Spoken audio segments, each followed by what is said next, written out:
Before we get started, we wanted to thank Matchstick Golf for being our first title sponsor. Matchstick is a custom designer of ball markers based in Portland, Oregon, that was born out of its founder getting sick and tired of trying to find cool ball markers that weren't huge, heavy poker chips that didn't cost $300 on eBay. Matchstick's markers include the one-eyed alligator from Happy Gilmore, a stack of cash that will have you putting for dough. Right now, Matchstick is offering 15% off your first order at matchstickgolf.com with the code MuniciPals. So head on over to matchstickgolf.com, enter MuniciPals at checkout, tell them Big C in Ashton sent you. How hard did you push it? Till I black out? Yes. Numerous times, yes.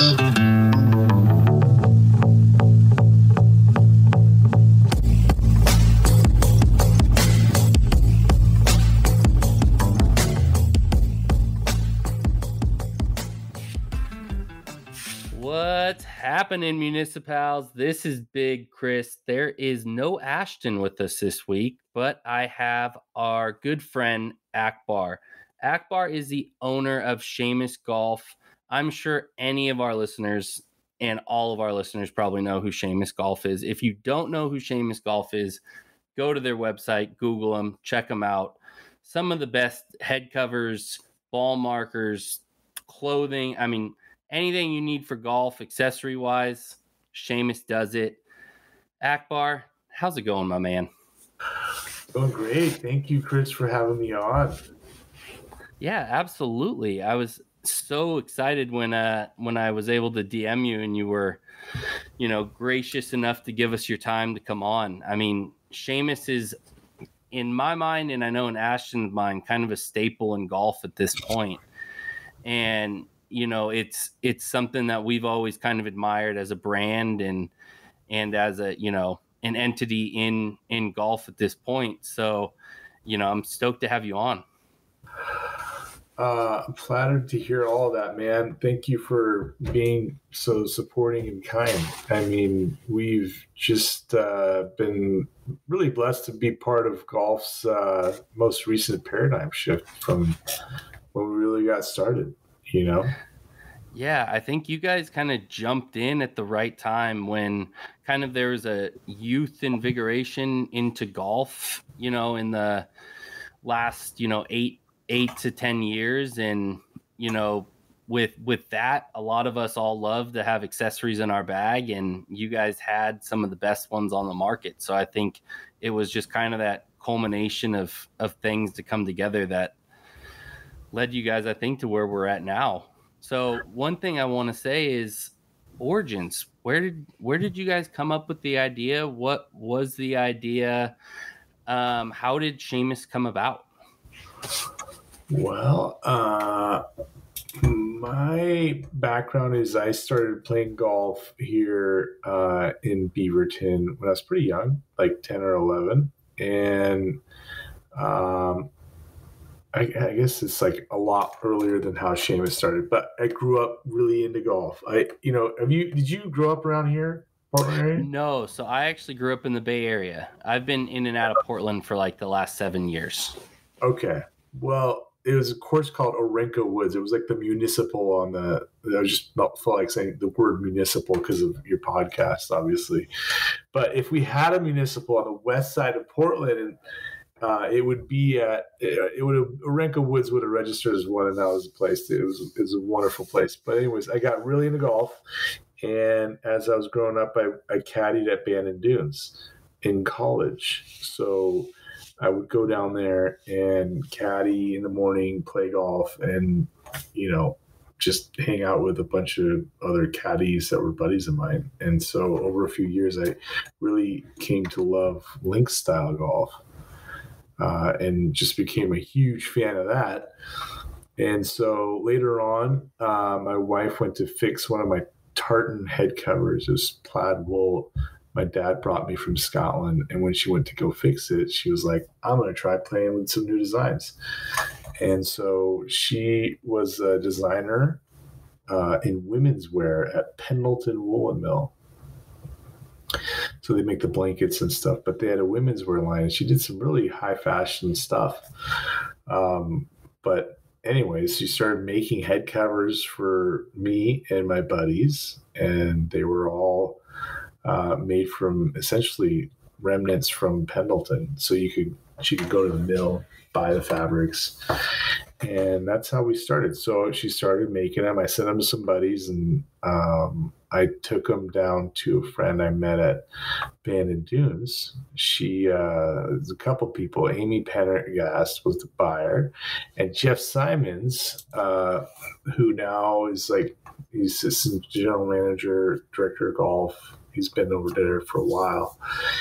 And I showed it to him, and they took an interest to it. And so the first place we would end up selling to was Bandon Dunes. That was like 2011, October. So about 10 years ago is when we delivered that.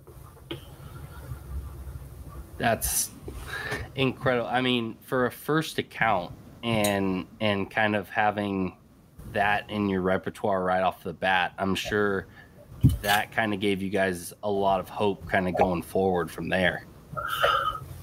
Yeah, it was a big deal for us. We weren't really looking to turn it into a business necessarily at that time, and my wife was working a lot, and I was too, but she really enjoyed doing it. Like, she got into like sourcing the fabric, and she was into like cutting it and sewing it, and then I was into it because I love golf. My background is I became a CPA, so I was doing that, but I just was like, this is really cool. And so we started doing it. It didn't really start to like become that much of a focus though until my wife decided to quit her job. And that was something that meant we had to sell more head covers. What year was that?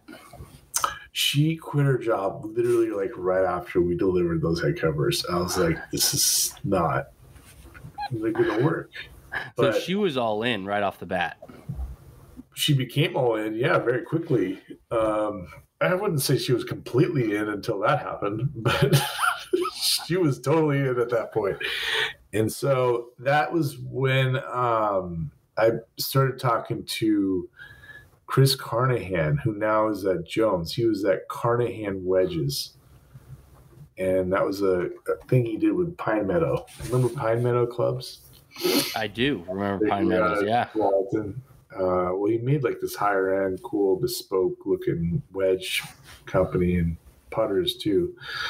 And he was going to the show, and he was like, hey, man, if you want to go to the show, like, I showed him this stuff, and he's like, wow, these are cool. You should just come to the show, and we'll put your head covers in the corner of the booth. So I was like, cool. So I thumbed around on the phone. This is like 2011, 2012. And I'm like, who else would be going to the fucking PGA show? I talked to Travis Schillen from Northwest Golf Guys. Yeah. Yeah. Travis is like, hey, man, you can come and you can just sleep on my floor in the hotel room and we'll go. So I went to the show with two Pacific Northwest legends, Chris Carnahan, who's the boss at Jones. I love that guy. He's awesome. And Travis, who's literally just starting his Northwest Golf Guys thing. Like, it was really at the beginning. So we cruised out there, hung out. I tried my hardest to set some meetings. And I never realized going into it how big that trade show was, the booth thing. Do you want to hear all these details? Yeah, no. I want to hear everything, where it started and where it's going. Okay, well, I don't know where it's going. I can tell you how it started, though. So I booked all these meetings, like, all right, 2 to 3, I'll see this guy. Then at 3 to 4, I'll meet this guy. PGA show, it's like right there. No, these things were on the other side of the convention center. I remember running my ass over across the booth, the whole show floor to meet one guy, and then be like all the way back over to the equipment side because I didn't know, and then I didn't know where the hell. And then in between all that, I'd show it to like anybody who was walking by. I had a backpack full of head covers. I'm like, hey, how's it going? Let me show you something really cool. And, even if I was in the urinal, I'd talk to the next guy, like, hey, dude, you ever heard of like Seamus Golf? Well, let me show you that on the way out. It was like literally like hustling, right? I don't know why I was so driven at the time, but I was there and I was like, I'm going to talk to everybody I can about this thing. At the show, I met a couple people. One was Marty Hackle. Marty Hackle was at the time the fashion editor of Golf Digest. So he liked what I showed him. And he was like, I would love to feature you guys in Golf Digest. Let's talk after. So I sent him our website. It was actually on Etsy. Etsy. Have you heard of Etsy? Yeah, that's where a lot of people started off. Yeah, so I put an Etsy site up. And Marty's like, why is your company named Etsy? This makes no sense. And I'm like, it's not Etsy. Like, my company's name is not Etsy. It's Seamus. Spell it? Seamus. I remember this call. And he's like, love that name. And I'm like, thanks. One of those deals. And so how did you guys come up with the name Seamus? Seamus. All right. So anyways, Seamus was started by, we have an Irish Terrier in our family, and that's Megan's parents' dog. And then there's also a character. Have you heard of Golf in the Kingdom? I have. I've read it, yeah. Golf in the Kingdom is like one of the greatest books, Michael Murphy. And so Seamus McDuff lives in the cave on Burning Bush, which is modeled after Crail Golfing Society in Scotland. 13, I think. Anyways, I thought he was like this cool dude, and so we had those two reasons to name it Seamus. Gotcha. Okay. So back to the Golf Digest. So, all right. So Marty puts us in Golf Digest, June issue 2012. And this is how we started the company. Okay, so we were in Bandon Dunes at that time, and we went to the show in January, and then in June we were featured in Golf Digest, which came out in May. And so that was around the time like people started hearing about us more, and so at that time we were just making fairway covers, and we didn't give people the option to pick which one for the shops. I'd just be like, we're going to pick our best stuff. And they were like, sure, send it over. So, it was one of those deals. But yeah, that's how it started. So who were your first course accounts outside of Bandon? Okay. So we had our first call from any golf shop from the Highlands by a man named Matt Brown. The legend himself. And he's like, hey, Akbar, this is Matty. You remember we met at Bandon because he used to work at Bandon. We met there. I was like, yeah. He's like, I'm at this shop. It's 9 holes in Gerhardt, and I want 36 head covers. I was like, what's it called? He's like, Highlands. He's like, dude, you don't need 36 of my head covers. You shouldn't buy that many. And so he's like, no, I do.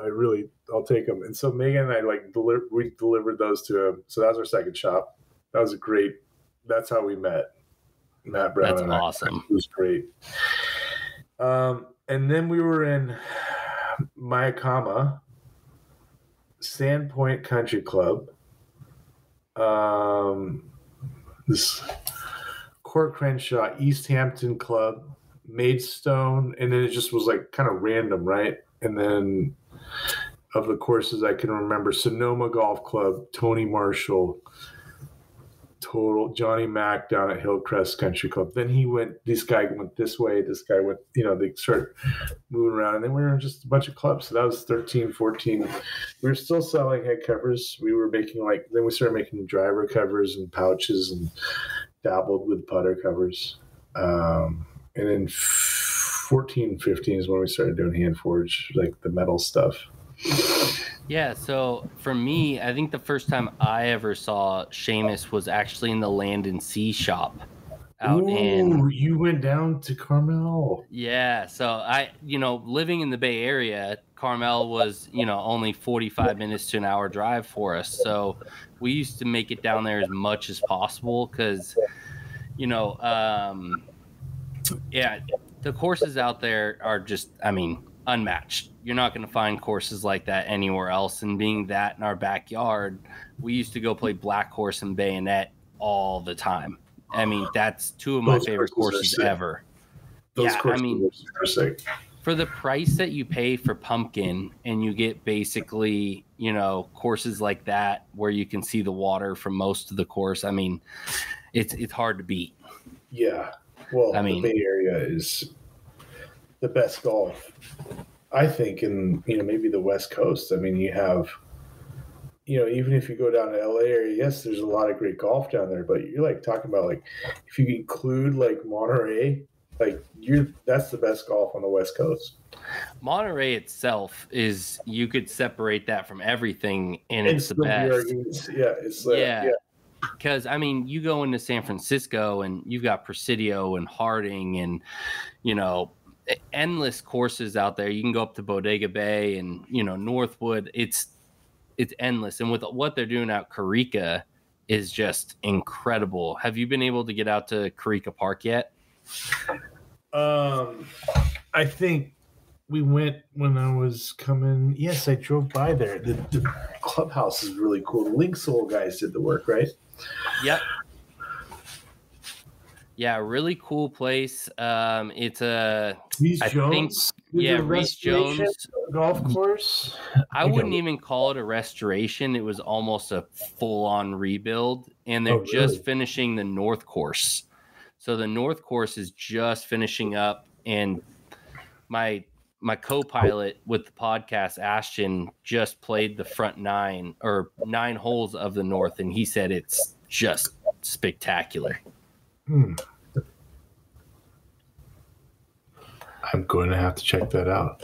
Yeah, next time you go down to the Bay, Carica's our favorite, probably some of our favorite routing in the East Bay especially.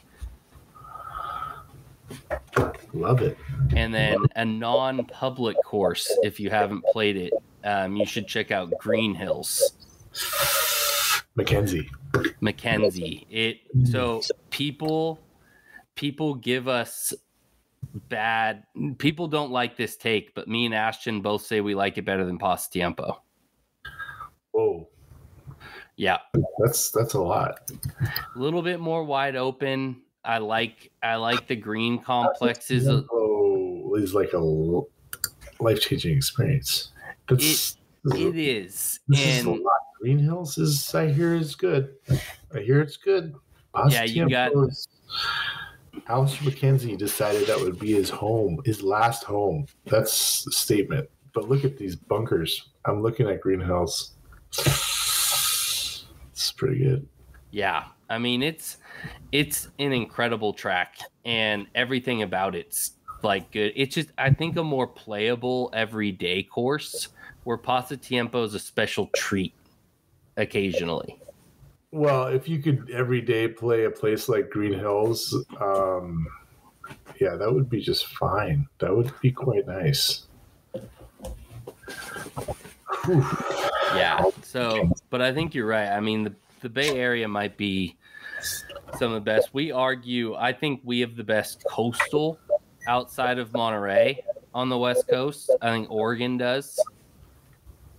Me and Maddie were talking about that a little bit, and just all the kind of hidden gem 9-holers that we have kind of just scattered across the coastal side.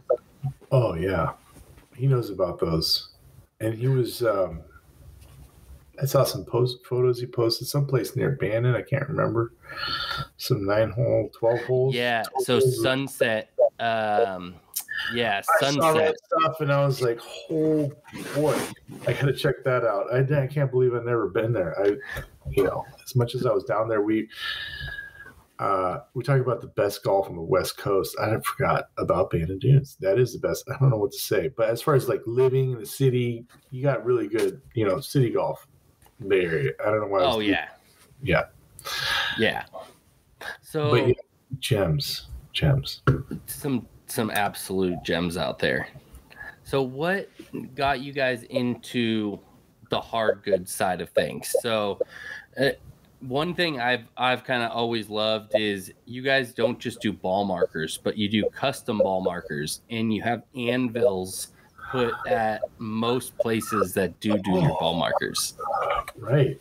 Well, the ball marker thing we started making divot tools.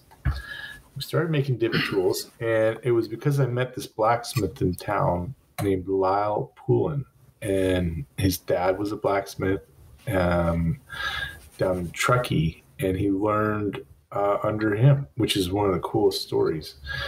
And I found one of his bottle openers, which was like this hand-forged piece of metal. I'd never seen anything like this. I didn't know there were people like doing blacksmithing. Blacksmithing is a big deal to me. I'm like a huge fan of metalworking. My mom's family has a surgical instruments factory in Pakistan, and they use German steel. And I remember growing there, seeing all this, they'd hand hammer these scalpel handles and all this scissors and shit.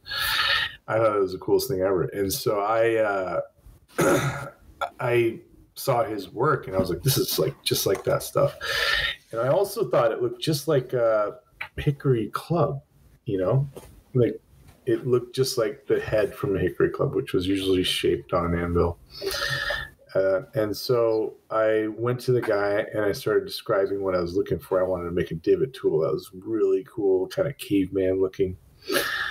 And I started telling him about it, like, so golf, you hit the ball on the green and you're going to go and you got this mark, and he's like, blah, blah, blah. But this guy, like, turns out he's an 8 handicap.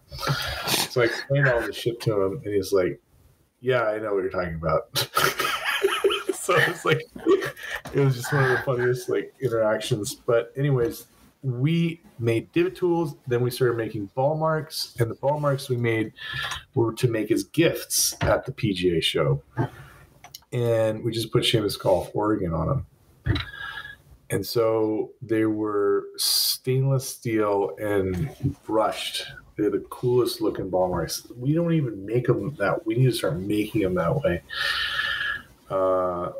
It was the hardest way to possibly do it. I went and handed them out at the PGA show as gifts to like past accounts, existing accounts, new accounts, whatever, people that I meet. And then after that, I met somebody that thought they were really good. This guy named Scott Mahoney. He was the CEO of Peter Millar. And he thought we should sell them. And I was like, I don't think we can really sell them anywhere. Like, who's going to buy a $30 ball mark? This is stupid. Like, they're really cool, but like, I think they're cool, but I don't think anybody would pay $30 for this ball mark. He's like, yes, they will. And I want to order them. And I was like, okay, what logo? He's like, I'm ordering, and then he ordered a boat logo with the Peter Millar logo. And then, we never really got it into golf shops until they were opening the Punch Bowl, and they didn't get their ball marks from another ball mark company. And they asked if we could do them, and we did, and they sold out on the first day. Wow. So after that, we just started showing them around, and they would just order more, and then they would sell it. And they weren't even stamping them. We would just we did stamping for a Freshwater Trust event. It's a nonprofit that we're huge fans of. They did an event down there, and that was the first event we stamped. And then we did that at the U.S. Open at Chambers Bay, 2015. And then after that was when we started trying to come up with ways to have that same energy of stamping a ball mark and making it personalized for people in golf shops. So we would basically start sourcing anvils. I started buying a bunch of anvils. I don't even want to know what the cost is to send one of those to a golf shop. Well, it's the cost of buying it first. Because, see, the thing is that you just don't go to, like you don't go to Home Depot to buy a fucking anvil, okay? You have to go on Craigslist and eBay and talk to people who keep anvils. Do you know who has anvils in their garages? Very interesting people. And Yes. I've been around and I've been in some weird places buying anvils. And they're like, what are you going to make with it? I'm like, I'm going to stamp a bunch of fucking ball marks. Like, I don't know. Like, I'm not like a farrier. I'm the ball mark stamper guy. I'm not the blacksmith. I'm just doing that. And they're like, you're crazy, man.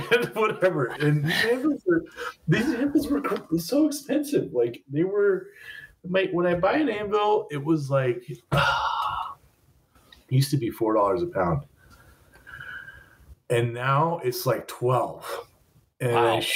I wish I kept a list of all these places I sent these anvils to. The one at Bannon Dunes is 500 pounds, 550 pounds. I was buying another anvil, and I saw this other anvil poking its little crown out of the freaking front of a tarp. And I said, hey, man, what's that all about? He's like, that's my anvil. I'm like, show it to me. And he's like, shows me this Fisher Norris. And I'm like, whoa. And he's like, you can't have that. I'm like, I'm taking it. And I was like, I called my wife and I'm like, I found like this anvil that like you just cannot buy. And she's like, how much is it? And I'm like, this much. And she's like, what are you gonna do with it? I'm like, I'll ask the people if they'll take it at Bannon. And she's like, find out if they'll take it first. And I was like, okay. And I was like, I'm buying it. And then I had to go through and explain to like the shop buyer. And I was like, you guys wanted an anvil, right? And I know you said you wanted an anvil, but here's the thing. I got this anvil that is really big. And then they took it. So that was the first place to take an anvil. So now there's other anvils and smaller anvils in other places, like the one you might have seen at Land and Sea. Yep. Yeah, I think they had a much smaller one. Theirs was definitely maneuverable if they needed to move it. Oh yeah. But that shop's so cool. Those guys. Yeah, great. I mean, great location, great shop. I mean, they definitely do well out in Monterey, Carmel. I mean, it's a perfect spot for a shop like that to be at. Right. And I think you guys might be one of their biggest accounts they have in there. It's like mainly Seamus stuff, and then a lot of their own logoed stuff outside of you guys. Yeah, my buddy Michael Clem. He actually works with Linksole, is the one who started that shop, and he represents a few different brands too in the Bay Area, some other spots, and we're just like related, I guess, from a business standpoint that way, but also he's been like a good family friend for a while. We've been on family trips together. But when he was building that shop out, he wanted to get like some good stuff in there, and he actually worked with our logo guy to do some of the branding work, Chad DeWild, who's a great guy, and he did wonderful work down there. Yeah, I'm a big fan of that shop. But every time I go out to Carmel, that's one of our spots for sure. Yeah. So one thing Matty Brown told us when we were on we had him on. I don't know if this is information we can share or not, and let me know if we have to cut it out. But he was letting me know that you were on a hunt for locations here in the Portland area to build some punch bowls out here. Oh, I hope I didn't get Matty Brown in trouble. No, I've been looking. If I go, I think it's a great idea. By the way, I was excited when I heard that. Well, I wish I could say I had something going on right now, but I don't. Other than I think anybody can see what. if you look at what's in St. Andrews, there's the Himalayas putting course there. It's what was the model that, and I think that this will do from Pinehurst way back when they had a big community green as well. Those were the inspirations for Bandon Dunes, but the context and setting is different for St. Andrews because St. Andrews is a college town. So it's actually like pretty urban if you think about it. It just so happens to be a seaside urban town that's really old, and people would just go out there and hang out. So if you talk to somebody from St. Andrews, like, yeah, we went to, the Himalayas for a date. We had a drink, we were putting, and then we went to see a movie or whatever, like that's kind of how it is over there. And when you have that similar experience of band, except for you're not on dates usually with a bunch of dudes, but you could be on a date too. It doesn't really prevent you from that, but it's not in an urban setting, right? The concept to that is really cool. I started golf in my youth also at this place, Orenco Woods, I mentioned earlier, and it was like really accessible. It wasn't very expensive, and you could putt around and chip and stuff, and they had a bunker. They had all kinds of stuff, and so you could like get into golf. And so I think the city of Portland, and Beaverton, greater area, there's got to be a place where it would make sense to put something like this. And I think that like the more you talk about it, the closer you get. And unless you own the course, you can't exactly be the one to do it. It requires partnership. And so if it's a city that owns it or a family that owns it, ultimately there's a collaboration there because the putting is a free component of golf.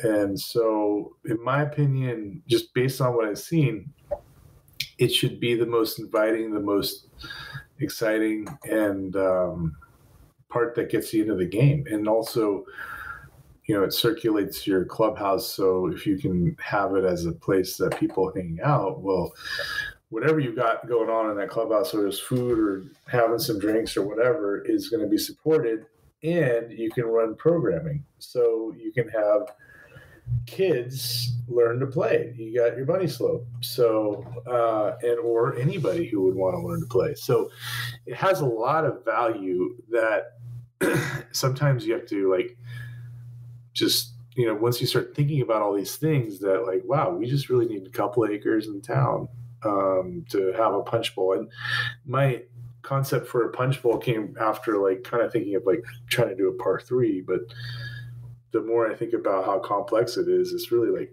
take a punch bowl and put it somewhere and see what happens. And you just need a picture of a lot of people that look very different from each other out there putting around and having a good time. And then you have like, voila, that's golf. Yeah, I know when I was talking to Maddie, 2 places that came to my mind. Well, one, have you ever been to Chehalem Glen lately? Chehalem Glen. I have not been to Chehalem Glen. How does that sound? I'm sorry. So Chehalem Glen, I don't know when it was. It was maybe a few years ago. They put in a putting course. So it's an 18-hole putting course that it's kind of like a miniature golf course, but it's made of in the grass. So it's an actual like putting green course. And my wife, who doesn't play golf, absolutely loves going out there with me. Now we're talking. This is it. That's what when Maddie told me about this, that's what I was really thinking about was that's exactly what Akbar is trying to do, is something like that, but more in the punch bowl aspect of what they have at Bandon, because it's going to allow, like you said. So for me as a high school coach, I teach from green to tee, from green to tee. So any new kid that I have coming out to play golf, I try to have every kid on my team, even if they're not going to play in tournaments. I take on pretty much everybody I can because I want them all to be involved in the game. So any new kid I have. Which high school team are you teaching? So Coach? I coached Gladstone for a short time. Okay. And then I coached out in the Bay Area for a high school called Irvington High School in Fremont. And out here, I'm trying to figure it out with work at the moment. But actually, one of the Northwest Golf guys is now Odie is now the athletic director for Grant High School. So they have an opening for their girls program in the spring. So I'm hoping that I can join on out at Grant and take on that thing to be doing. You know, it's one of my contribution of your time, and I mean, it's awesome. It's by far my biggest passion, and I still am connected with all my kids I coached in the Bay Area, and I had some really good, sophomores and juniors that, definitely have D1, D2 level abilities. So I'm trying to help them as much as I can from afar to get them, in and get scholarships. So anything I can do to kind of invigorate the youth in the game is something that I'm extremely passionate about. And so when I heard that you were really seeking out to do something like that, it made me super excited, because that's where kids start and get excited about the game, is when you learn and get to have fun out there. You're not forced to do something. You're not just thrown on a mat at a driving range and given a 7-iron, because putting and being able to run around and enjoy yourselves without having any of the stuffiness of what comes with a lot of the golf is really, I think, what's going to get the young kids involved. It's absolutely true, and you're speaking from firsthand knowledge, which I think is so special. It's a big deal to commit your time in that way, and I think that what you can do with golf can change your trajectory. I haven't heard yet about how you got into golf, but I was not going to get into golf. I had some family friends that got me into golf, and our neighbors. But just our family just didn't golf. My dad was from Pakistan. He did tennis and cricket way back when. Squash, played squash. They don't play golf in Pakistan. So if you have a place where you can go and you're not going to get accustomed to it, first time's got to be good. It's got to be the charm, So I think it makes a ton of sense to have this great putting environment, and there's a lot of places for it. How did you get into golf? So I was 9. And this was when Tiger first was coming on the scene. This is late 90s. My dad actually picked up the game because he was forced to play in golf tournaments for work. So my dad started playing and taking lessons at this local 9-holer in San Jose called Prune Ridge. And so, I saw my dad go out, and then me and him started watching golf tournaments on TV. And watching Tiger and how he went about it, I was just like, this is crazy. I gotta figure out how to play this game. So I told my dad I really wanted to learn how to play. So one day he came home with a kid's set of Dunlop golf clubs. So I went into the backyard, and I would just hit wiffle ball, practice balls in the backyard all day, night, and all night. And then he found out that Prune Ridge had a youth program every Saturday from 9 a.m. to 12 p.m. Every day, every Saturday. So you just drop your kids off. It was absolutely free. And there was a lot of kids out there. So they would just have us kind of stand in line, hit a couple shots, get back in line, hit a couple shots. And they would teach you how to chip and putt. And it was great because I got to meet a lot of kids that also really loved the game, and they would hold biannual tournaments for kids as well, and it was all free for the kids out there. And they had a youth membership that my grandma would buy me for Christmas every year, which was $150, and I got to go out and play for $5 whenever I wanted. Ooh.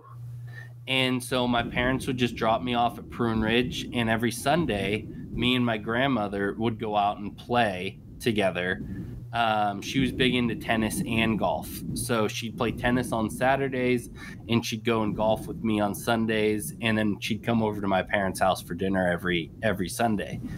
So I had this little tradition of just, playing with my family. And I went out and played a lot of solo golf as a kid. Was she good?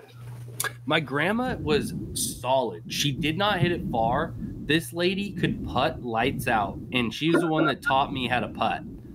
So to this day, I give my mamu all the credit in the world for my good putting, because the lady was lights out. She wore 2 gloves. She never took them off, even when she putted. And she would hit a 3-wood like 150. She'd hit her driver about $170, but she never missed a fairway. It was dead straight every single time. And she loved her gimmick clubs. So she had like the square strike, and she had like the diamond wedge, and she had the alien wedge. So she loved her gimmick clubs, but she played super well with all of them. So she'd be able to pop the alien wedge out of any bunker and be within like 10. Golf for like whole life? No. So my grandma picked up golf same time my dad did. Okay. And so this was, it was my dad's mom. And so my dad, my grandmother, and then his sister and her husband all picked up golf right around the same time. And so I had kind of a really nice network of family that all played golf. So I could hit up my cousin Greg, who was my aunt's, son, and he played as well. So I had a really cool network. And then I was so involved in golf, I played a lot of solo rounds. So I'd be that 10, 12-year-old that would go out and play with adults, didn't really care who I played with. Yeah. And I just was addicted to the game. And so from there on, that was the only thing I wanted to do, was play golf. Dude, I used to do that same stuff. So the course we played at a lot around that age for me was, have you been out to Rock Creek? Yeah. I've been able to play there once. Oh, we'll have to go there. That place, I love that place. And it's where we would go play. And I would go play with these older guys, 12, 13. They'd give me cigars. Like, they would play for cigars. And I remember I brought home a cigar, and my dad's like, who did you play with today? But, I mean, it's like, how do you meet such random folks? Like, it's such a great thing in that regard. And where would you put a punch bowl, man? Where would Big Chris put his punch bowl? So, are we talking Portland? You can put it wherever you want. Just tell me. Yeah, Portland around here. I know the area. I mean, you're probably thinking back home, huh? I could think of 2 places. So I could think of somewhere in the Bay Area and here. So let's hear it. Portland, I think Rose City would be an absolute gem of a place to have a punch bowl. A gem. It is a gem.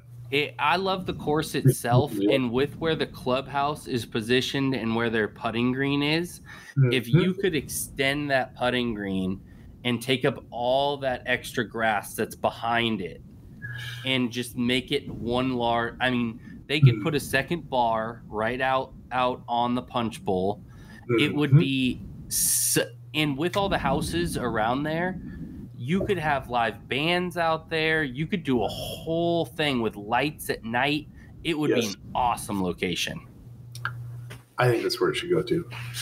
I hate to say it, but if the city could figure it out and understand what it means to put that out there and what it would do for the community. You know why it's going to be hard to do this? It's the trees. Yeah. Did you know there's some trees you're going to have to take out?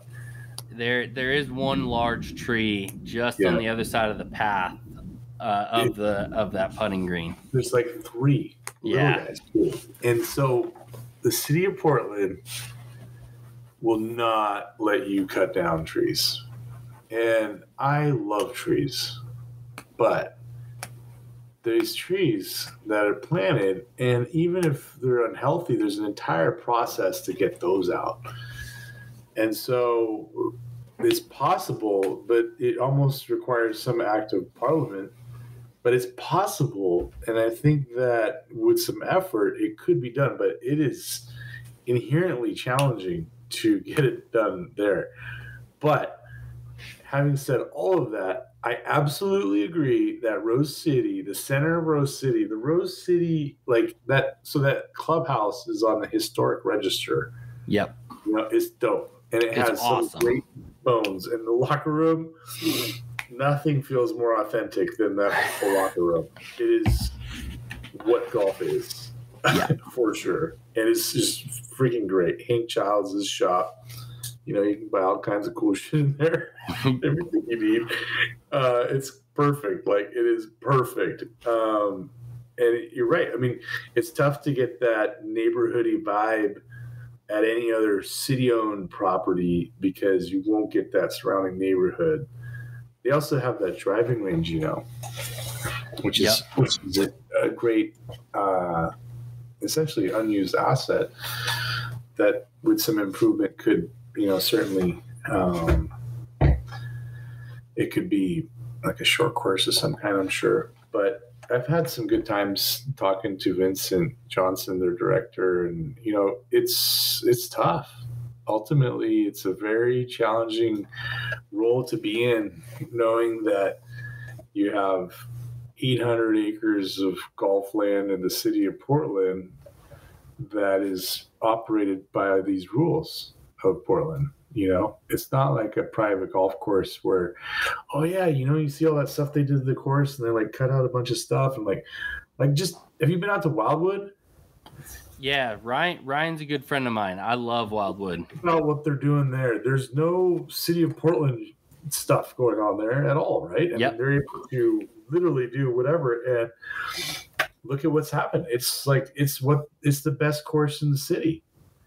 And that's kind of experience in the city now. And it's absolutely always been a destination. Like, I feel like I'm in nature there. But man, they are the spot. If you're coming through Portland, you need to go to Wildwood.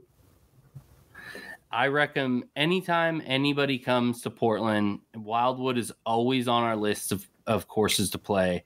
And it's really, I got to give massive kudos to Ryan and Aaron, his assistant general manager out there, because those guys are just doing everything right. I mean, with the new logo, with the improvements on the course, to his merch, I just saw that they just did a bunch of Seamus stuff with you guys. Yeah.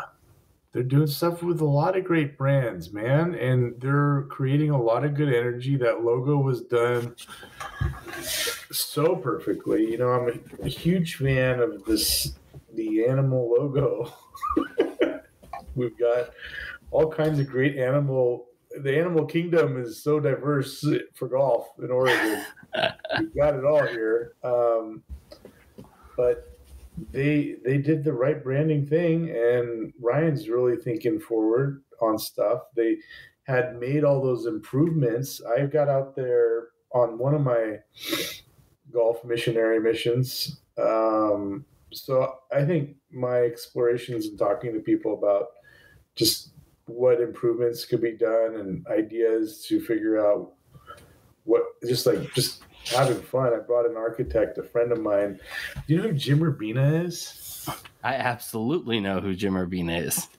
So Jim, I met in, he was working, we just got done with Old McDonald. Yep. And we were walking around actually together during one of the women's USGA events there.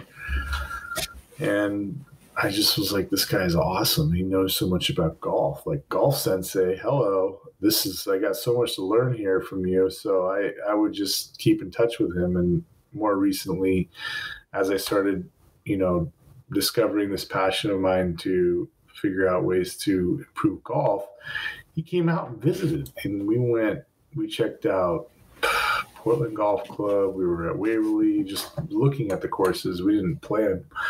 We went to, let's see here, a bunch of city courses, Eastmoreland, Colwood, Rose City, obviously, just to check it out. But we got out to Wildwood.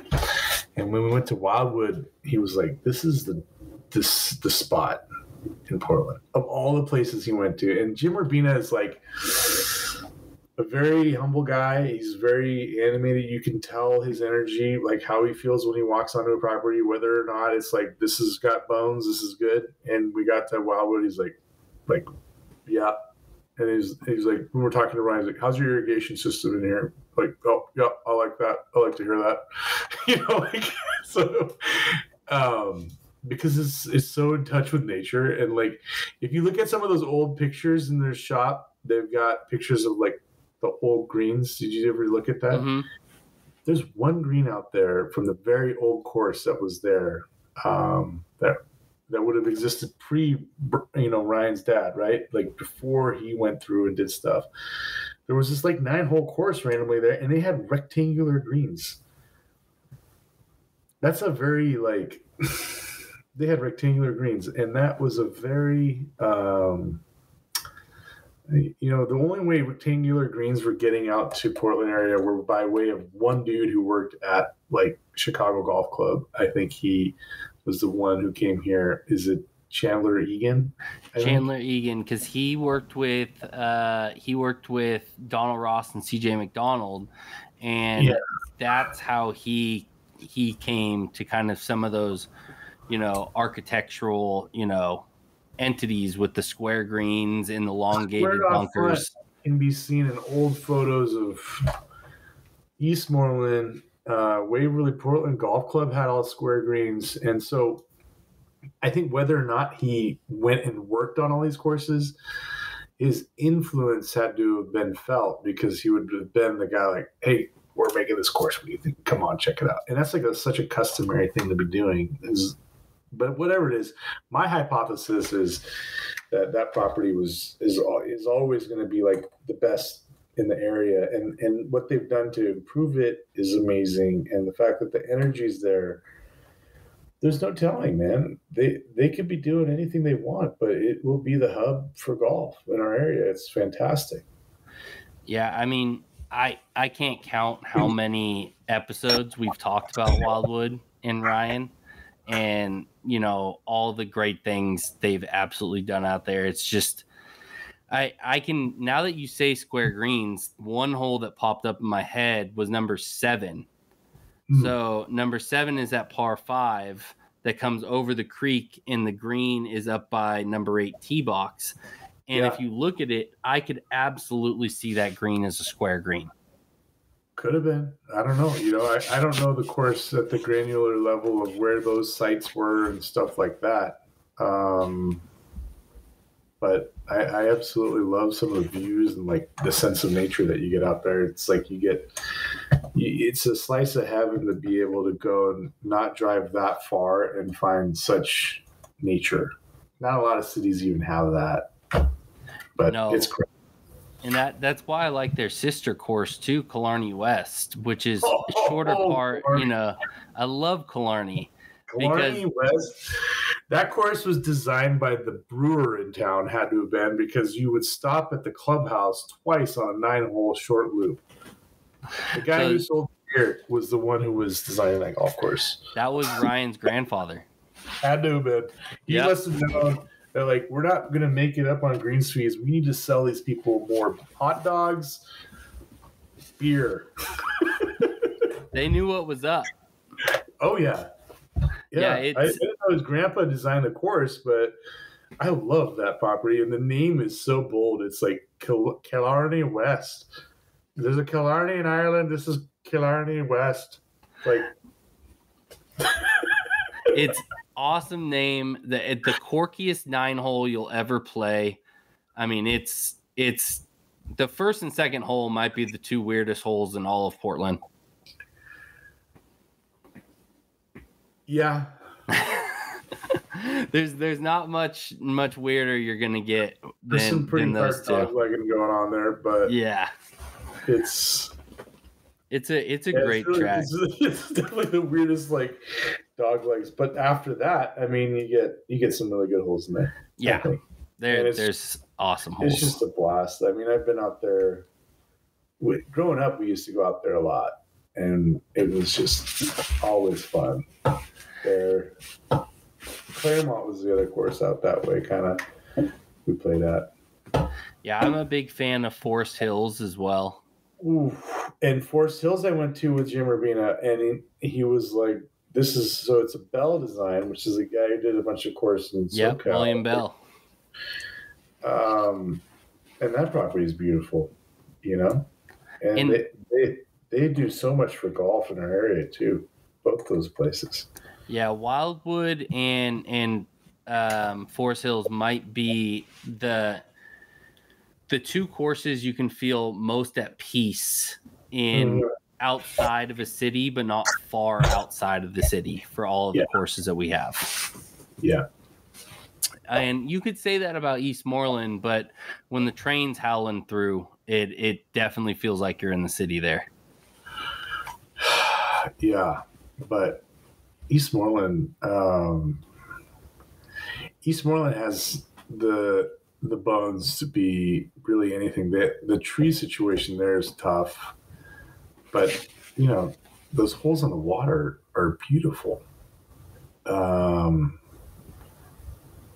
And you know they even have a big common area if you think about it on the other side of the road. Is the front nine is that side, right? Like across the road. Front nine is on the other side of the road. It's a more open side, and then back nine is where that like walk path and the water and everything is. Right.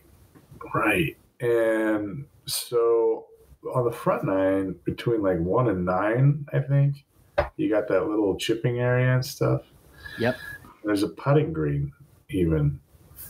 It could be an interesting spot, but it's disconnected from the clubhouse, which is tough from a visibility standpoint. But also it's not like it's central to like a neighborhood there, like it would be at Rose City. Heron Lakes would be another place. Unfortunately, it's not connected to part of the city, but the property and where it is large enough where they could easily do a punch bowl as well. Oh yeah. Especially where the green is right now. If you took out that chipping area and extended it back to the chipping area, you could have a massive punch bowl right out there. Yeah. Oh yeah. But they're kind of too far out in the it kind of defeats the purpose of having that urban aspect to it and the accessibility of the urban side of things. Right. So it's something, you know, I'll continue to noodle. I've started learning a bit about a nonprofit that did a really cool project out in Chaska, Minnesota. It's up. Chaska is over by Hazeltine. You heard of Hazeltine? Okay. Yeah. Okay, so there's this course that was like a par 3 course, and they needed to do a new irrigation system. And so the town has a great golfing community because, I mean, for Chaska's like less than half the size of Beaverton, which is the town I'm from, and they've hosted the Ryder Cup, and they're going to host the Ryder Cup. So they have like a huge appetite for golf. So that municipality knows what golf does, right, for them. And so they reasoned that they needed to invest in it instead of turning it into like a marshland with some local help. And one of the guys, Ted Anderson, started Barrier Free Golf, a nonprofit that is specifically designed to work with a municipality to raise some money and oversee making really good golf. And Barrier Free started out thinking, you know, really just about improving existing programming that was out there. But as they got into it, they started to realize a huge opportunity to do a focus on disability golf. So it's all links style. So they had to get really into playing it, designing super linksy. So golf balls on the round, there's a lot of sand, and you can roll it around. So they renovated this course. Benjamin Warren of Artisan Golf, he's worked with like Bill Core, Tom Doak, and Gil Hance. Shaper led the project, bringing in guys that were like some great architect shapers too, like Jen Craig who also works for Core Crenshaw. He did a lot of work out at Jeep Ranch to work on this course. It was a collaborative effort amongst a bunch of shapers that have done some world-class stuff.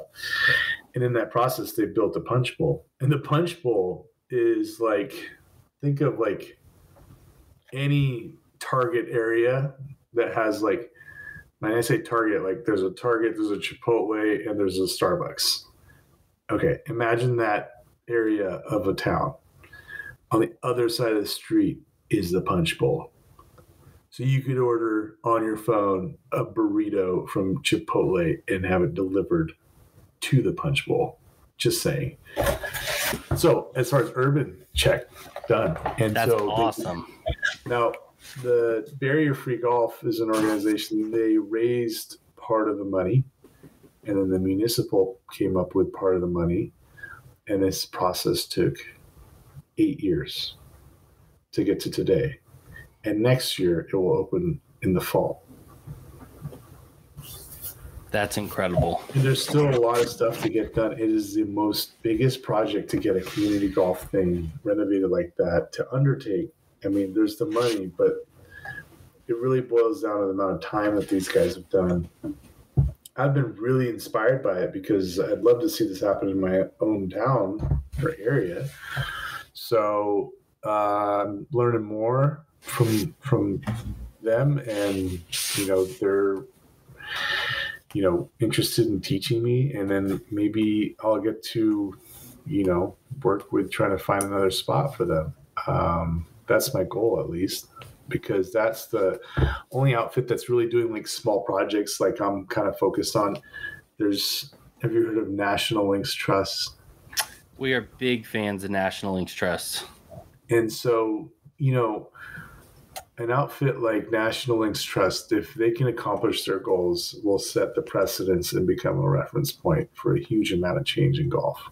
Yeah. This is a national park system that is land leased their courses.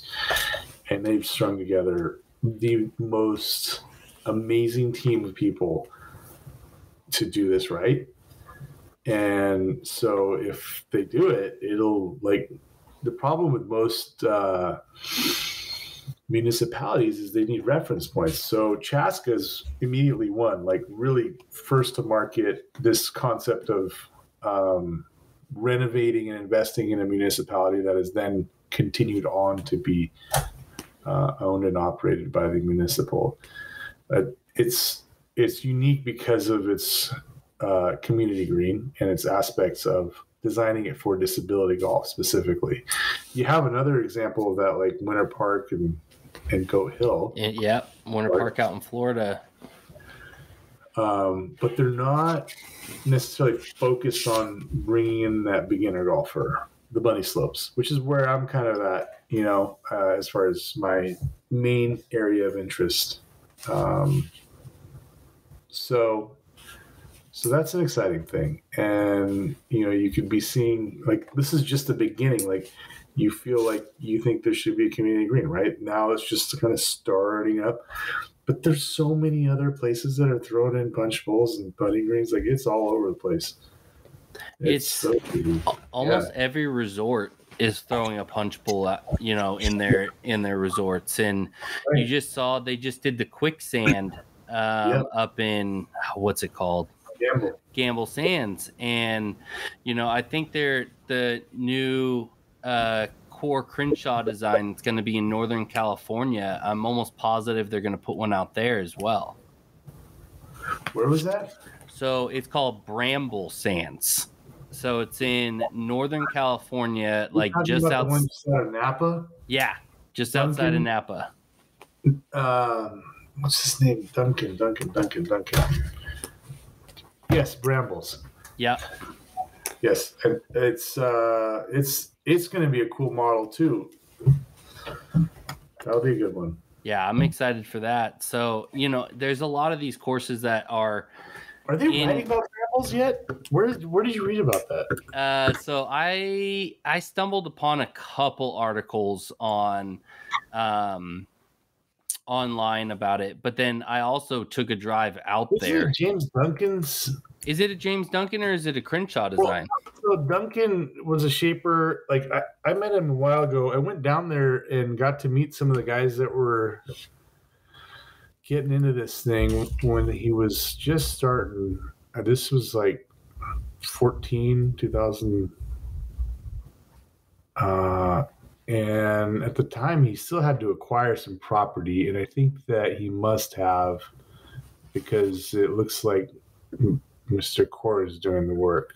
Yeah, so it's Core Crenshaw Design. Which is weird because one of his guys he's doing the work for him. And this is like a really cool project that James Duncan was really amped about. And it was so far out there to visualize it, like 2013, 12, 14. I can't remember when I went down there and learned about this, but it was like,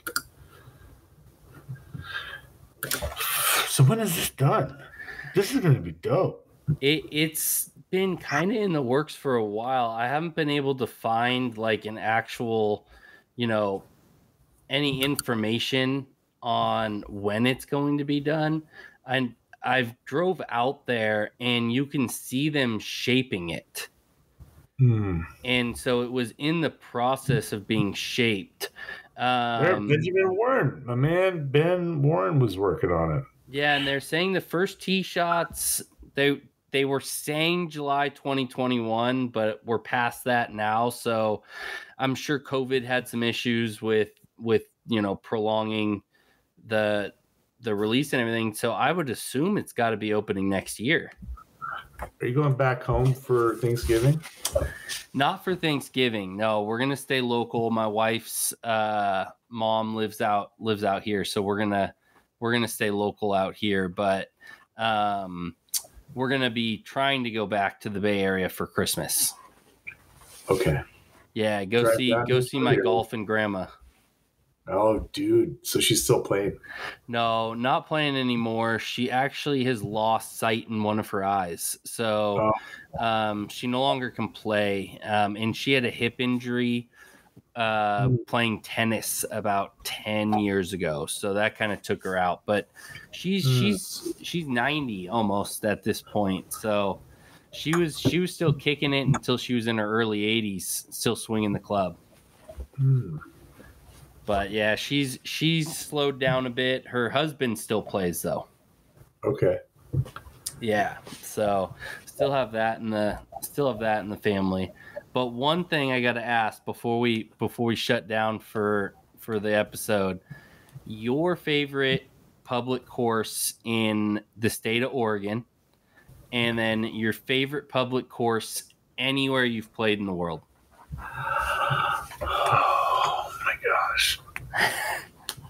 Very loaded questions. Well, my favorite course in the world is the Preserve, probably. It's technically public. It's technically in Oregon. Anybody can pay to play it, so we consider that public. I've never had more fun than when I play the Preserve. It was some of the best times we've ever had too. We got to play there on our way up about it's got to be about 8 months ago, and it was that was the first time I've ever been to Bandon, and it was probably the best experience I've had golf wise ever. So much fun. I was there not too long ago with my family. We go down because we got a little place there when I was caddying. And so we go there. It's like a beach. Like some people go to Cannon Beach, some people go to Manzanillo. We go to Bandon, and we're sort of in the woods. But we'll go play the Preserve as a family. And I had my mother-in-law never really played, and it was me, my daughter, my mother-in-law, and my dad playing golf together. And my mother-in-law beat us all on 5, I think. It was like the great equalizer of golf is like these really fun par 3 courses where somebody who's never played before, and she was stoked. It's like she might do it again. She would have never played. I mean, this like that stuff's really cool. So I love that place. But then outside of Oregon, what's your favorite in Oregon? Oh, my favorite course anywhere in Oregon would either be Sun River or Centennial down in Medford. I haven't played at Sun River courses in a long time. Which course are you talking about? I think Crosswater? it's Crosswater. Yep. Okay. Well, that's super cool. I love Crosswater. We love our Bob Cup. Yep. Centennial. I don't know anything about Centennial. Let me look that up. Yeah, it's a great little course inside in Medford, right off of I-5. And did you say you'd only been in Oregon for like a year or something? So I've been in and out of Oregon for about 7 years. So, and I started a journey about 3 years ago to play every public accessible course on the West Coast. So over the 3 years, I've played, I think I'm approaching 400 courses at this point. You got dedication. That's dedication. I'm looking at Centennial from an aerial, and I'm seeing that it would appear as though there's extra land. Is that for housing, I presume? I assume they were planning on building housing out there, but the cool thing is they never developed anywhere on the course. So It's just wide open. There's not a lot of trees. It's kind of just one of those guys that likes to grip it and rip it kind of course. Love it. And a lot of the greens are all elevated.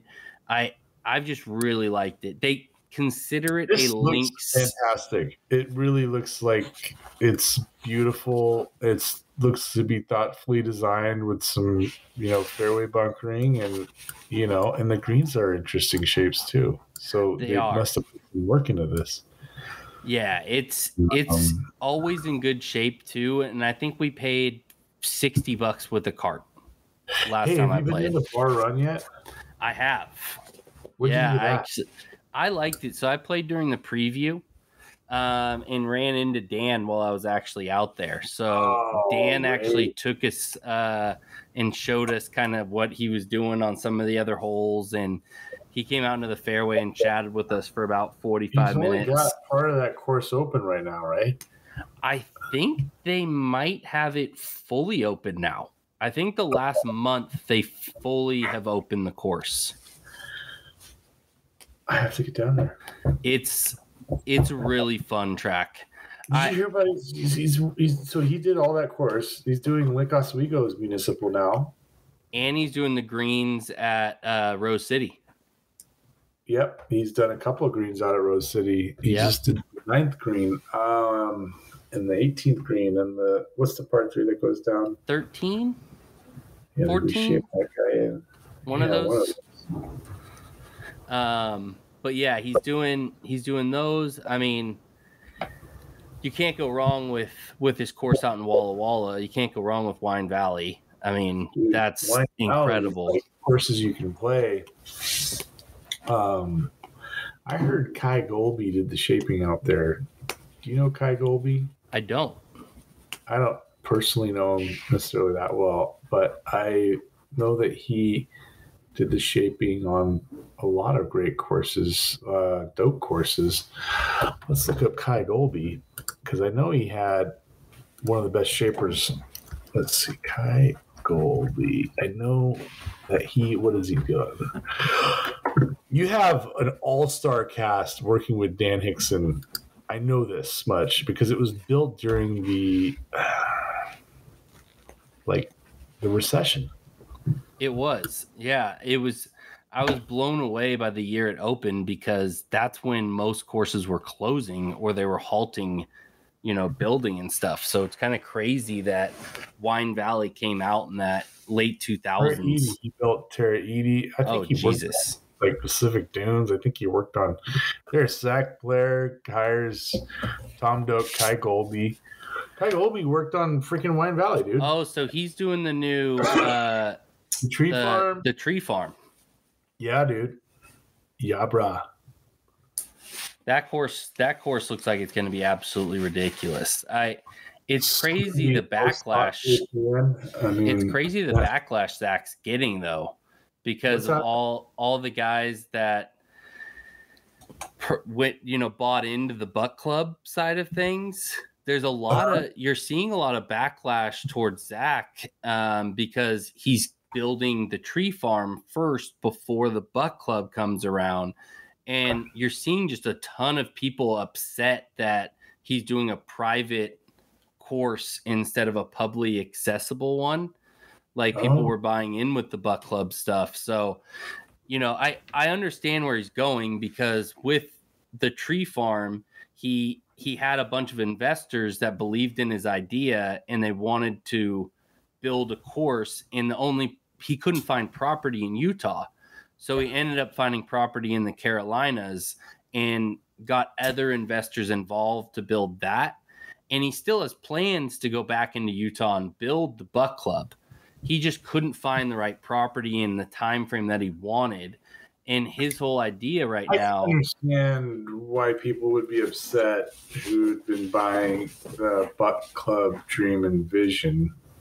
But in seeing how golf course development works, I have to say that he's keeping that vision very much so alive. Yes.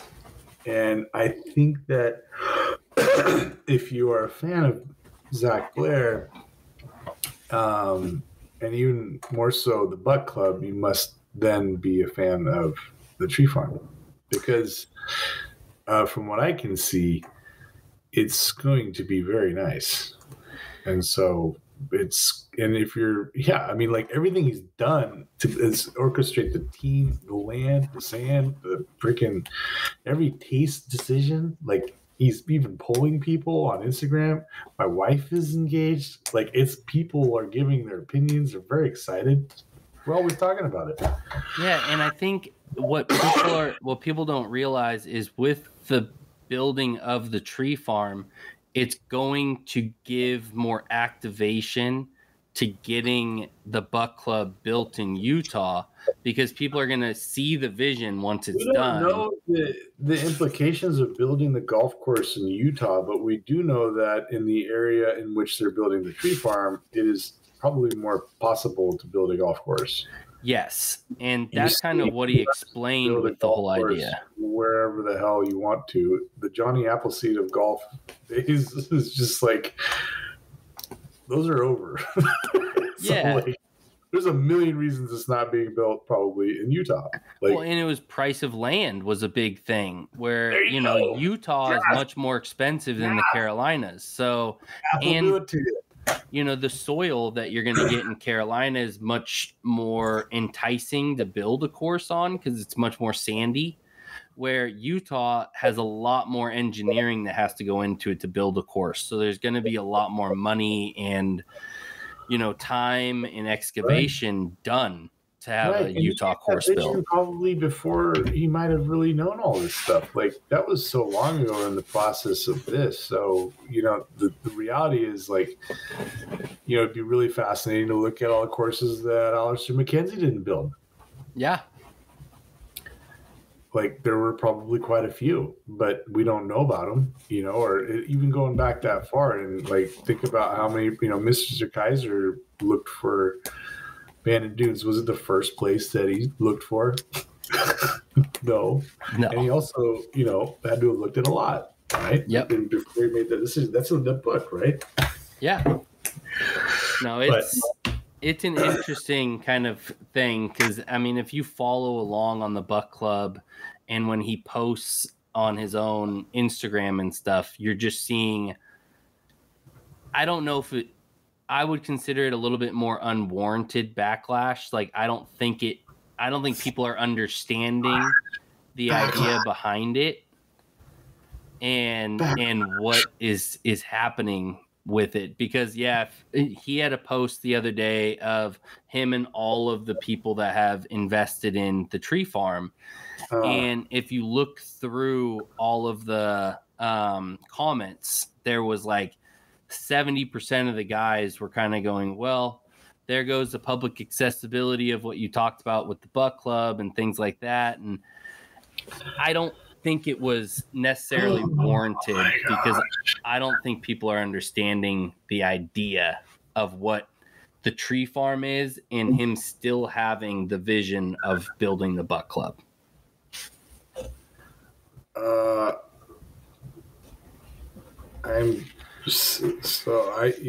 think that, there's a lot there as far as having accessibility and stuff. I don't know. I'm looking at it right now. I don't know much about, what this all entails, other than I'm a fan of what he's doing, and I understand I want to play it too. So where's my tea time? So yeah. Where's and my tea? I think that's what people are wanting. Like, hey, if we supported the Buck Club, we're hoping to be able to score a tea time to at least play the tree farm once. Yeah. We might have to plan a trip out there, do tree farm, Tobacco Road, do a little Carolina trip. Road. Either have I. I really want to go there. That's on my bucket list of courses. There's Mid Pines and what's the other Pines course? There's Mid Pines and there's something else. I can't. Mid Pines is supposed to be one of the best Donald Rosses out there. Yeah. So, well, if you ever want to make a trip out there, I would absolutely be down. I'm sure we could get Hook Matty Brown in that too. Well, I think that site inspection will be required at some point. Yeah. I do want to get downtown Matty Brown out for some golf. That guy has so much going on, with the courses and Discount Dan's. It's such a successful endeavor, but we're going to get him out. We should just go play locally. That would be kind of fun too. Maybe we go visit him to talk about the trip to, this is going to sound crazy, and I told Maddie this. I have never played Gerhardt. That's a problem. So maybe we're going to have to take a drive out there and play with Senor Maddie. A random winter trip. I think we should try to just see what happens in December. Shoot out there. We could stay at that McMiniman's or whatever. We'll have to do this. I'm with it. Because it's too good. And Highlands and, Gerhardt, you played Highlands then? I went out there. This is where I met Maddie. I actually went out to play Highlands and Manzanita in one day.